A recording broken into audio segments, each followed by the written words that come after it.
What's up, fishing fam? It's almost time for the Puget Sound King Salmon Opener in Area 9. And I got a couple of my confidence baits that I'm going to be throwing for those big kings. And I just wanted to go through it with you guys, show you what I'm using or I'm going to use and why. Because I think this is pretty important going into any kind of opener or season with confidence. And let me tell you, I have gained so much confidence in these lures that I have in front of me. It's pretty much all I throw on the boat now. So let's go through it real quickly from the terminal end. I'll show you the rods here in a second. But what we're pretty much running are just 11-inch flashers, right? Here's a custom one of mine. And here's a Pro Troll with the double fin. What you do see though, and I feel like this is one of the biggest game changers that we did, is putting on a flasher release. Now this is the one, I want to say from Hawken. Confirm that for you. But a flasher release makes all the difference. When you're hooking fish, you're only fighting the fish. The flasher is no longer in play, and it becomes so much easier to really be right on top of those fish and knowing exactly what they're doing and not having the flasher dictate a potential big problem. So that really has been one of the first things that made a huge difference for the fish that we've hooked and how we're getting them landed. So big thing that has helped a lot for our catch to land ratio is just having a flasher release system on board, right? The Q Cove quick release, that's an old brand that had that feature built in the flasher. You have something like the Dick Knight extractor flashers that do a similar thing by sliding up the line. These just connect to any flasher you have as well and can make it basically where you need it. But when we start talking then the actual gear, you got a couple options in front of me. And believe me, this is not by all the only things you have to throw. But these are the ones that I have the most confidence in of late. I love still fishing spoons. I do have a place in time when I fish squids and hoochies with bait or old goat lures, plugs. Just all depends. However, this is what I'm starting with, and I'll tell you why. We're talking the Spinfish 2.5 or 3.0, and then a plug. If we're heavy in dogfish or bait areas where we're just really running into problems with nuisance species like dogfish, plugs are where I come into play.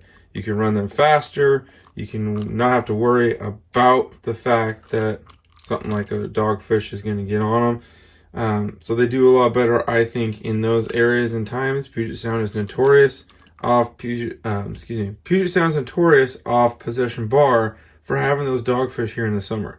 So I always have a plug rod or two ready to go, and I just determine how the conditions are going to be. But my starting lineup has now switched to these Spinfish.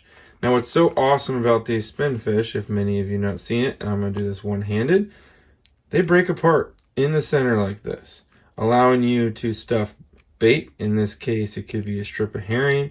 I love doing tuna in a can, the oil base, and it really is awesome because there's a scent disbursement area.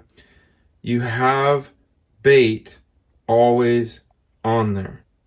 No longer if you get hit once or whatever, you're going to have to worry about, oh, dang it, I don't have any bait anymore. These spin like a top, like a wounded herring, rolling. And what I do is I usually put just a bead and then a fly of some sort. Now these are Olympic tackle flies. Really like these. Have UV and glow. Really help, especially because of their lightweight, to pair up really well. But you can run a little micro hoochie as well, and it works awesome. Now what I've done over the years as well is add a couple glow beads and a UVB in between. And these have really helped in the success. In fact, just last weekend in one of the terminal areas that is open, we had 2 fish hit in amidst a pretty dull bite on this Spinfish. So If you're in the right place at the right time, making the right presentation, anything will work.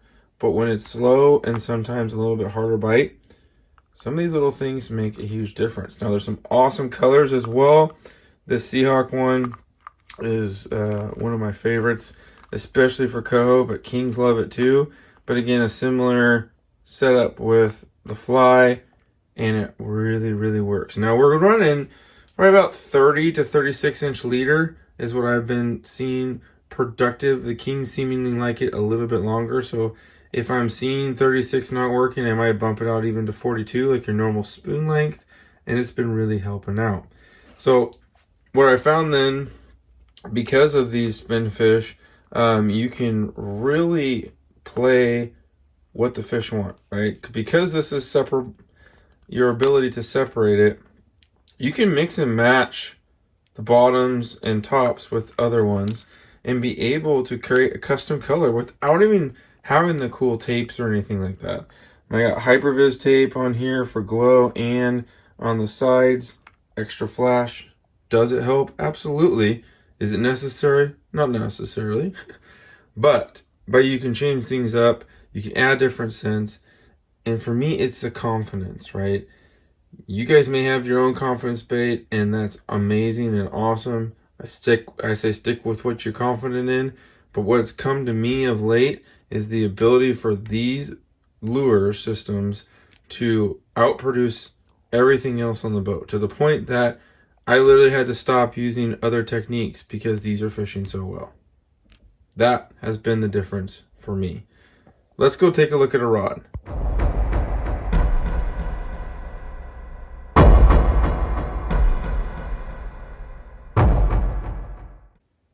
All right, we start talking a rod.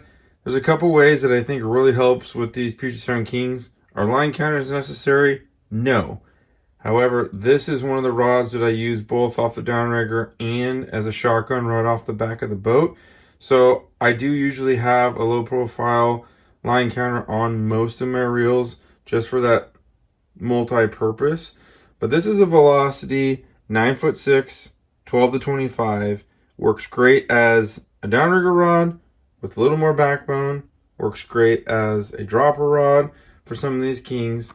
Specifically, in some of our shallower fisheries, right? If you're fishing off Puget Sound in Possession Bar, Area 9, a lot of the times you're near the bottom for most of these king fishing, but you'll find these fish suspended every once in a while, right? I run most of my gear off the downriggers, but when I have enough people appropriately, I'll run this back rod. I have got a lot of fish over the years too on just that back rod off the boat. Okay, and it's a great way to go about having the versatility. So if I'm going to be purchasing some rods, I'm not just buying ones that are only designated for one aspect or technique. I want a multi-purpose rod. These Velocity ones are fantastic. Really, really like them and have fished them for years. And here's just another example. Here's a 3.0, a Glow Wonder Bread, and then another fly on the back there. That hit a couple fish as well over the weekend that didn't stick, but it was producing strikes. So the whole point that I'm trying to get at here is confidence, right? And for me, the spin fish has every bit of confidence in my abilities of late to keep running the thing. I know it's going to produce. It's been working so well. And if I'm in too much dogfish, then I'm going to the plugs. All right, here's a little 4-inch custom from Tomic that has been honestly one of my many favorites that we have. Works so well. But then you can do the longer or candlefish versions. There's a lot of really cool stuff on the market. Just day in and day out, I have just found so much success in running a little bit of bait to get those fish attracted, and those spin fish just keep delivering. So why don't you guys tell me in the comment section below, what is your guys' go-to for the opener? I've done some videos in the past, and if you want to see more on the Chinook setups and everything else, check it out right here. Tight lines and fish on!